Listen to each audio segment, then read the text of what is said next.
नमस्कार. मी प्रांजल सायकोलॉजीमध्ये आपले स्वागत आहे. मी एक प्रोफेशनल सायकोलॉजिकल काउन्सलर, त्याचप्रमाणे लाईफ कोच. आपण आज ज्या विषयावर बोलणार आहोत तो विषय आहे विसरभोळेपणा. हाच जो विसरभोळेपणा वाढला तर त्याला आपण डिमेन्शिया झाला असं सुद्धा म्हणतो.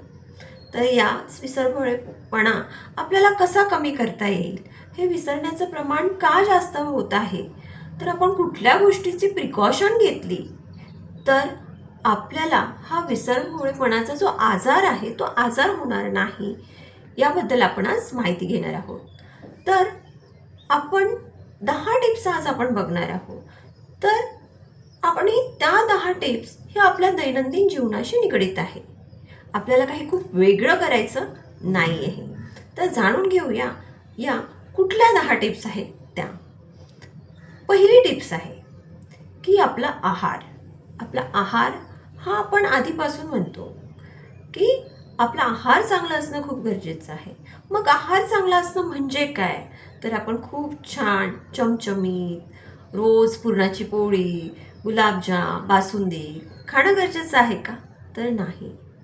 आपला आहार चांगला असणं म्हणजे काय, तर आपल्या आहारामध्ये प्रोटीन्स, विटॅमिन्स, फॅट्स हे सगळे पदार्थ असणं गरजेचं आहे. तर त्यासाठी आपल्याला कुठले पदार्थ खावे लागेल, भरपूर हिरव्या पालेभाज्या खायच्या, पूर्ण डाळी खायच्या. बरेचदा काय होतं की आपण त्या डाळीचं पीठ करून खातो, पण तसं न करता जर आपण अख्खे मूग खाल्ले, अख्खे चणे खाल्ले तर त्याचा आपल्याला जास्त होतो. त्यामुळे आपल्या दैनंदिन जीवनात आपल्या आहारामध्ये हिरव्या पालेभाज्या, पूर्ण डाळी किंवा पूर्ण ग्रेन्स आपण जे म्हणतो, त्याचप्रमाणे फ्रूट्ससुद्धा आपल्याला समाविष्ट करणं गरजेचं आहे. तर आता मग फ्रूट्स कुठले खायचे, तर आपल्या भागामध्ये म्हणजे ज्या भागामध्ये आपण राहतो, ज्या परिसरामध्ये आपण राहतो त्या भागामध्ये जे उत्पादन होतं, ज्या फ्रूटचं उत्पादन होतं ते फ्रूट्स आपण खायला हवे. कारण आजकाल झालंय काय की ज्यावेळेस पेरूंचा सीझन नसतो त्यावेळेस सुद्धा पेरू मिळतात, आंब्यांचा सीझन नसताना सुद्धा आंबे मिळतात, 12ही महिने मिळतात. परंतु आपण ती खायची का, तर नाही. ज्या सीझनमध्ये ज्या भाज्या येतात, ज्या सीझनमध्ये जी फळं येतात, तीच पालेभाज्या, तीच फळं आपण भरपूर प्रमाणात खायला हवी. हे झालं आपल्या आहाराविषयी. आता आपण दुसरं बघूया, ते म्हणजे महत्त्वाची पण आपण खूप कमी महत्त्व देत असलेली गोष्ट म्हणजे झोप. बघा, झोप म्हणजे काही आळस नव्हे. प्रत्येक व्यक्तीला 7 ते 8 तास झोप घेणं खूप आवश्यक असतं. परंतु बरेच कारणामुळे काही लोकांची झोप होत नाही आणि त्यामुळे मग विस्मरण, विसरभोळेपणा यासारखे प्रॉब्लेम्स आपल्याला व्हायला लागतात. तर आपण एक वेळ ठरवून घ्या की मला आज 10ला झोपायचं आहे, 5ला उठायचं आहे. मला 11ला झोपायचं आहे, मला 5ला उठायचं आहे. परंतु नियमानुसार किंवा शास्त्रानुसार 7 ते 8 तास झोप ही खूप महत्त्वाची आहे.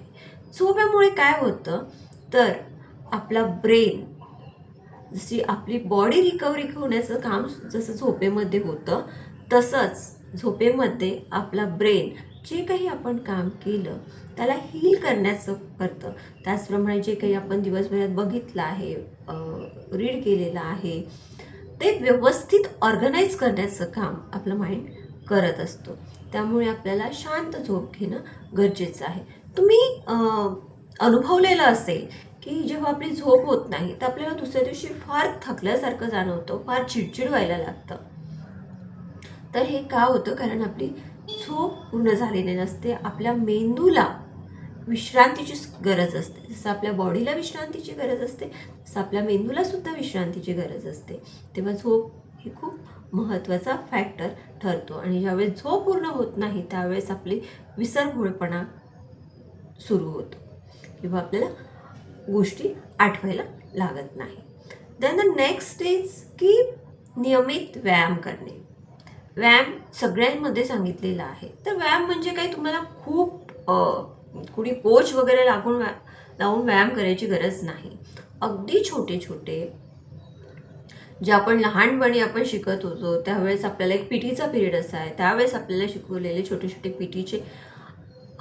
पीटी किंवा जे काही आसन आहे अगदी हलके हलके आसन. कारण जर आपण छोटे असू, मध्यम वयाचे असू म्हणजे यंग स्टार्स असू तर आपण मोठे व्यायाम करू शकतो जर आपल्या शरीराला तशी सवय असेल तर. पण आपण आता 40च्या 60च्या वर झालो आहे आणि त्यावेळेस आपण असे कठीण व्यायाम करायचं म्हटलं तर आणि तेही अचानक जर तुम्ही आधीपासून करत असाल तर इट्स ओके. पण अचानक आपण ते व्यायाम करणं म्हणजे धोक्याचं.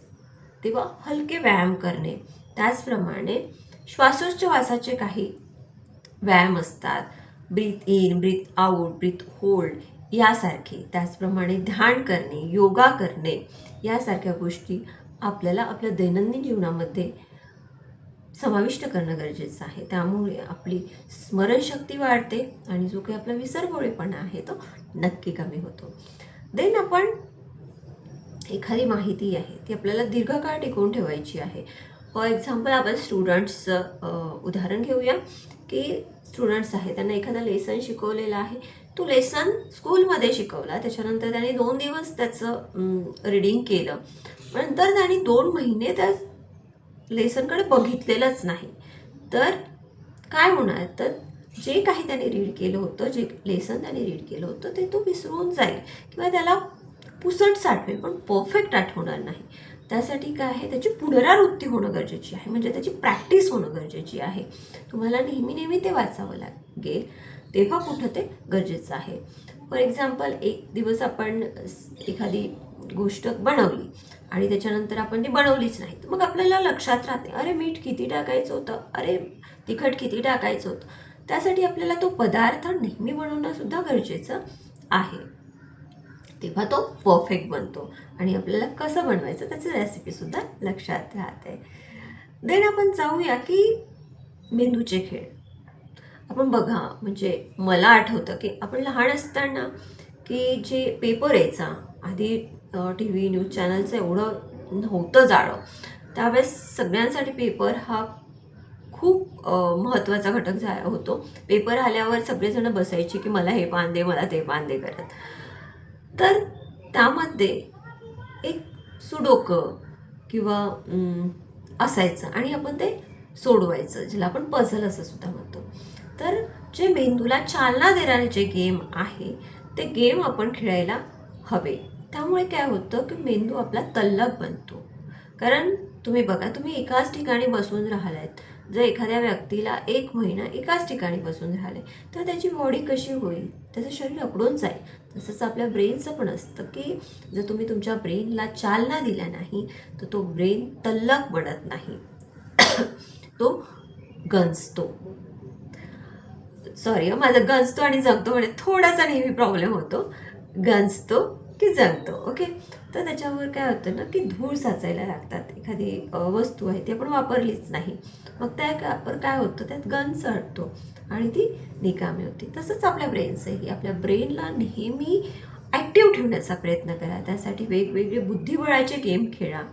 त्यामुळे काय होतं, आपली बुद्धी तल्लख होते. Chess is also a very good option. त्याचप्रमाणे पेपरमध्ये सुडोके सोडवणं हे सुद्धा खूप गरजेचं आहे. आणि आत्ता तर लहान मुलांसाठी तर खूप सारे पझल्सचे गेम आलेले आहे. तर ते गेम्स आपल्या मुलांना नक्की खेळायला द्या. आणि ते मुलांसाठीच नाही, ते आपल्यासाठी पण आहे. आपण सुद्धा आपला मेंदूवर गंज चढू नये म्हणून आपण सुद्धा ते गेम मुलांसोबत खेळा किंवा तुम्ही आपल्या समवयस्क फ्रेंड्ससोबत सुद्धा ते छान पद्धतीने खेळू शकता. त्यानंतर आहे योगा. योगाने काय होतं की आपलं शरीर हे ताजंतवानं होतं आणि आपली बुद्धी, आपला मेंदूसुद्धा तल्लख होतो. कारण आपण काय करतो, योगामध्ये खूप सारे ऑक्सिजन आपल्या बॉडीमध्ये घेतो आणि त्यामुळे आपली बुद्धी तल्लख होते. देन संवाद साधा. संवाद साधा म्हणजे काय, आता कसं झालं आहे ना की फ्लॅट सिस्टीममुळं, म्हणजे जर शहराचा विचार केला तर फ्लॅट सिस्टीममध्ये सगळे एका फ्लोअरवर राहतात. पण नवीन कोण कुठल्या फ्लॅटमध्ये आलंय राहायला हे कुणालाही माहिती नसतं. त्यावेळी काय होतं की आपला काही संवादच होत नाही. नाही ना, कामच खूप आहे, कुणाला कोणाशी बोलायचा वेळ आहे. म्हणजे आपण या गोष्टीला जास्त प्राधान्य द्यायला लागलोय की वेळच कुणाकडे आहे, मी तर बिझीच असते. वेळच कुणाकडे आहे, मी तर बिझीच असते. वेळ आहे, वेळ काढावा लागतो. तुम्ही काय करता ना, तुम्हाला वेळच नाही, वेळच नाही. का वेळ नाही? वेळ आहे. तुम्ही तुमचा वेळ मोबाईलवर, यूट्यूबवर, इंस्टाग्रामवर, फेसबुकवर, व्हॉट्सअपवर चॅट करण्यामध्ये, रील्स बघण्यामध्ये वेस्ट करतात.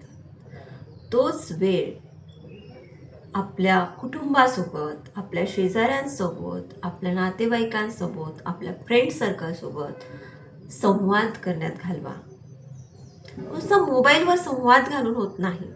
प्रत्यक्ष भेटा, प्रत्यक्ष छोटे छोटे प्रोग्राम्स किंवा आपला एक दिवसाचा एक वेळ की आपले आपले फ्रेंड्स, सोसायटीतले फ्रेंड्स असो काही, छान बसायचं. सिनियर सिटीजन्स बऱ्यापैकी ते करतात मॅक्झिमम, की त्यांचा एक गट्टा असतो सिनियर सिटीजनचा, तिथे जाऊन ते छान गप्पा करतात आणि हे खूप गरजेचं आहे जर आपल्याला विसरभोळेपणा येऊ नये असं वाटत असेल. तसंच आपण सुद्धा आपला वेळ त्या इलेक्ट्रॉनिक गॅझेटवर न घालवता आपल्या मित्रमैत्रिणींसोबत, आपल्या फॅमिलीसोबत घालवला तर आपली स्मरणशक्ती ही चांगली राहते आणि डिमेन्शियासारखे रोग आपल्या जवळसुद्धा येण्याची हिंमत करत नाही. त्यानंतर आहे की मल्टीटास्किंग. मल्टीटास्किंग हे स्त्रिया आधी फार करत असतात, आत्ताही करतात. इकडे स्वयंपाक करतात, इकडे मुलांचा स्टडी घेतात, इकडे नवऱ्याचा टिफिन भरतात, इकडे भाजी करतात, तर तिकडे कोणी आलं तर प्रेसवाला त्याला कपडे देतात. परंतु हे मल्टीटास्किंग थोड्या प्रमाणात कमी करून, किंवा ती महिलांना सवय झालेली आहे पण तरीही त्यांनीही सुद्धा हे मल्टीटास्किंग कमी करायला हवं.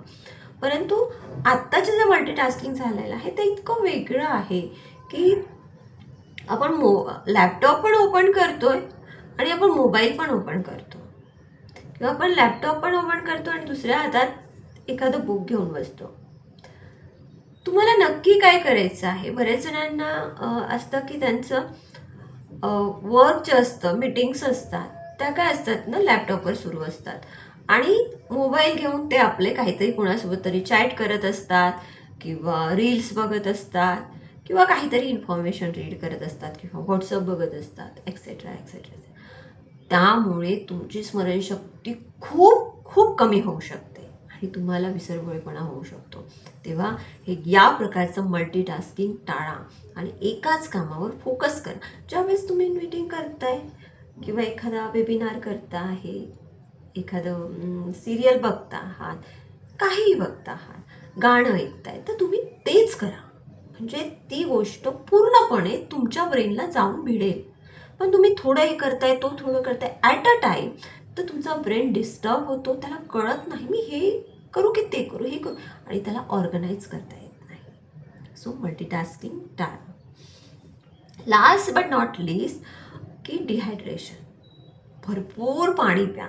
पाणी फक्त आपल्या बॉडीसाठीच गरजेचं नाही तर आपल्या ब्रेनसाठी सुद्धा गरजेचं आहे.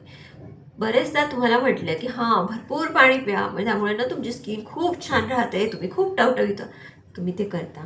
पण त्यासाठीच न करता आपल्या ब्रेनसाठी सुद्धा करणं गरजेचं आहे. ज्यावेळेस आपल्या बॉडीमधलं पाणी कमी होतं त्यावेळेस काय होतं की आपण थकायला लागतो, आपला ब्रेन थकायला लागतो आणि आपण व्यवस्थितपणे थकल्यामुळं आपण फोकस करू शकत नाही, कॉन्सन्ट्रेट करू शकत नाही आणि आपल्याला डिमेन्शिया म्हणजेच विसरभोळेपणाचा आजार होतो. मला वाटते आजची ही इन्फॉर्मेशन तुम्हाला कशी वाटली ते मला नक्की सांगा. आणि हे फक्त एका पर्टिक्युलर वयोगटासाठी नाही आहे, तर हे अगदी किड्सपासून तर 90-100च्या आजच्या आजोबांपर्यंत या गोष्टी महत्त्वाच्या आहेत. तर त्यांनी नक्की फॉलो करा.